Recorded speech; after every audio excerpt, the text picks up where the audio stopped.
I'm sure you have a best version image of yourself, the kind of person you would be if you got your shit together and did something with your life. Odds are that you spend each day living the exact way you always have. I don't want to scare you, but if you don't do anything, nothing is going to change.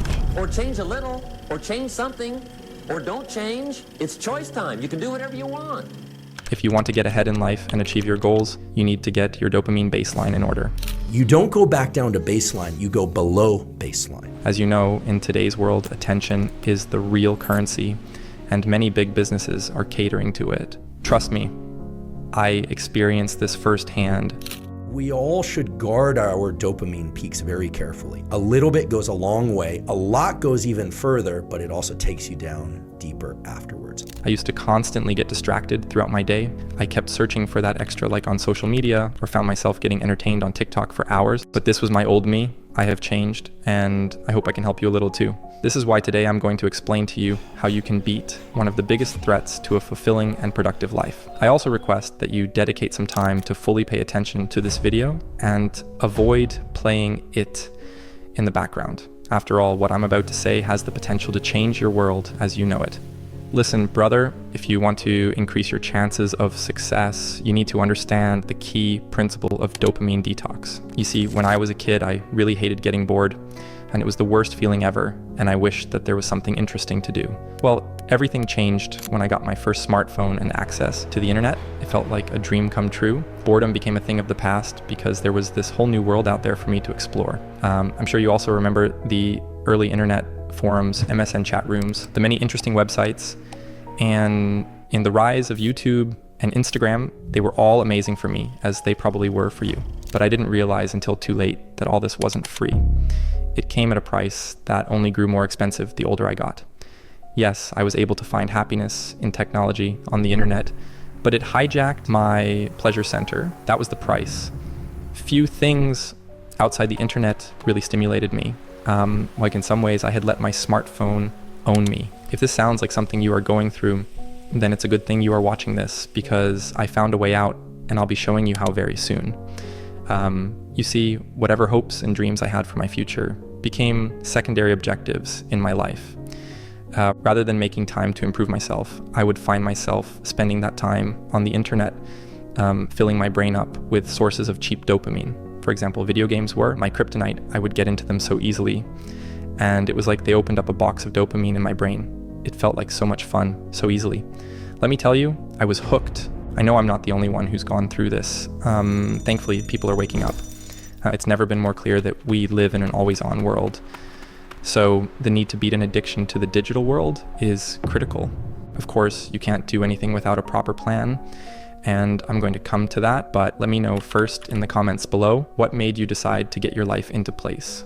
Why is now the moment that made you wake up and chase a more productive route? I'm curious to understand. Dopamine is powerful. Believe me, I've made the mistake of trusting in my own agency and free will, but nope. It is so powerful that it influences our behavior much more effectively than you might think.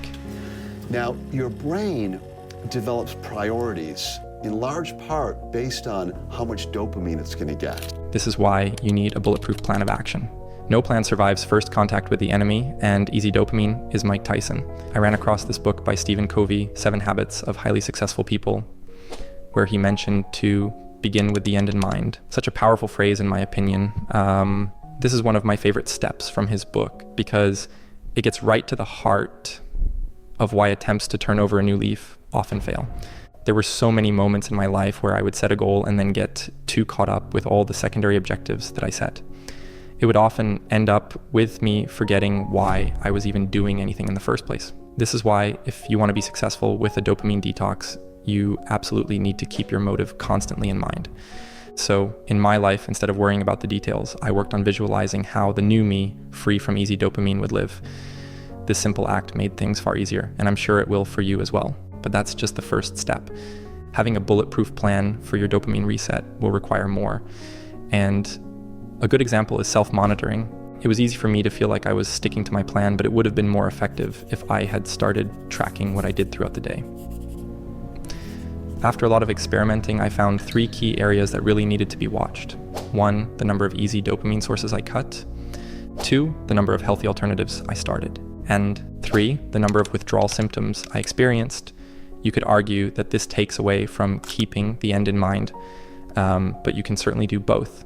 Track the way you deal with your dopamine addiction and keep your eyes on the target. Of the 3, the third one was the most useful. Only when I tracked my withdrawal symptoms did I realize how deep down the rabbit hole of dopamine addiction I was in. Honestly, it was this growing awareness of how fucked I would be if I didn't change anything that helped me the most. I realized that I was in a fight for my own mind. I was battling an enemy so strong that all my time, energy, and true potential were being sucked away without my knowledge. It was clear that if I needed to be successful in fixing my life, I needed to put on some heavy armor. You see, the more I researched the effect of unrestricted access to easy dopamine, the more I knew that the fight to reclaim my mind required me to be well equipped. A dopamine detox isn't about challenge, it's about change. A digital detox, my new shield, was the first piece of armor I wore, but it wasn't enough. I also had to wear the chainmail of self-discipline, the helmet of healthy habits, and a breastplate of human connection. I had ignored and shunned these aspects throughout my life, but if I wanted to live life like it was meant to be lived, I needed to work on them. What I'm trying to say is that if you choose to start this journey, don't be surprised when you find out that it's not as simple as using the internet less often. Learning to be self-sufficient after your brain has gotten used to easy dopamine for years is not a walk in the park. At least with drugs, there are detox procedures and medication you can take. But with social media and tech, you are on your own. Scratch that. The world is working against you. It's trying to win you over to spend more time online. You know, it really frightens me when I see kids as young as 4 or 5 with iPads in their hands. At least for those born in the 90s and earlier, we knew what life was like before the internet changed everything. But kids today, man, they're born into 2 worlds, and the fact that they spend so much more time in the virtual one is so sad to see. Taking back control of your mind should be the #1 priority for everyone today, and I'm really glad that you are here with me. It's in this way, one by one, you and me, that we fight this deadly dopamine addiction. For me, the biggest defense I could develop was to condition my mind to be okay with boredom.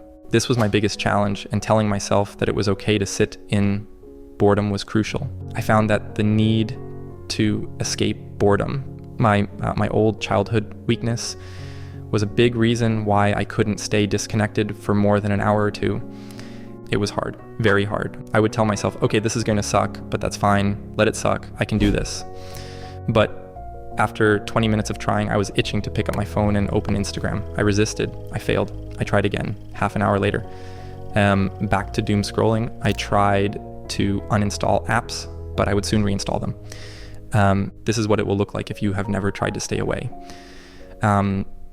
Seeing how strong your dependence actually is can be scary as fuck. The good thing was that I didn't give up. Like, each time I saw how easily I relapsed, the more afraid of giving up. I even thought about booking a ticket to somewhere remote just to ensure I didn't relapse. It was that bad.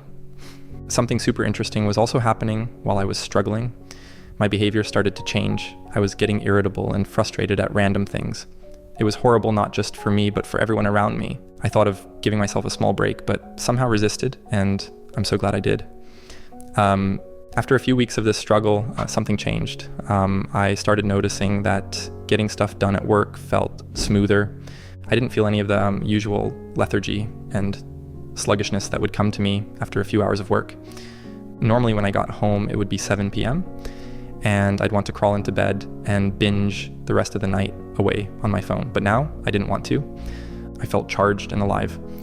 It felt like someone had popped a fresh set of batteries in me, and I still had 70% left for the day at 7 p.m. Do you realize how amazing this feeling is? I wanted to tell everyone, my friends and family, but it was no use. Apparently I was telling them what they already knew. It hit me then that so many people already understand that a dopamine detox leads to a better life, but they still don't do it. To be honest, I think it's mainly a question of presentation. Instead of trying to focus on the topic of getting out of the digital world, dopamine detox would be more popular if it was called dopamine substitution. Dr. Cameron Sipa, the person who came up with the idea of a dopamine detox, also tells us not to take the term literally. Our brain gets dopamine from different activities, and it is produced even when you aren't being exposed to exciting stimuli. This means that even when you go for a walk or read a good book, you get a fix of dopamine. So it's not that you are completely abandoning dopamine, because that's biologically impossible. It's more that you are changing where you get it from. The beauty of doing a detox, though, is that everyday life starts to feel more beautiful. Have you seen those memes that talk about how the world used to look vivid and beautiful in childhood? It's probably because we were all high on natural sources of dopamine. Going on a dopamine detox was one of the best things I ever did. It kind of made life feel like it was worth living again. In a way, saying that it changed my life feels like an understatement because the impact has been so big. It's how I found the energy and motivation to start this channel and make these videos. If I never bothered to get rid of easy dopamine, I would still be a consumer, not a creator. There are so many goals that I am working on now, and you too will probably experience the same desire to improve. A dopamine detox is the start of your new life. It gives you the time and energy to work towards epicness. If you need help with your goals, I actually made a video exactly on that topic, so check it out in the description down below. Let this be the moment that you decide to wake up and seize the day. Let's take back control of who we are together.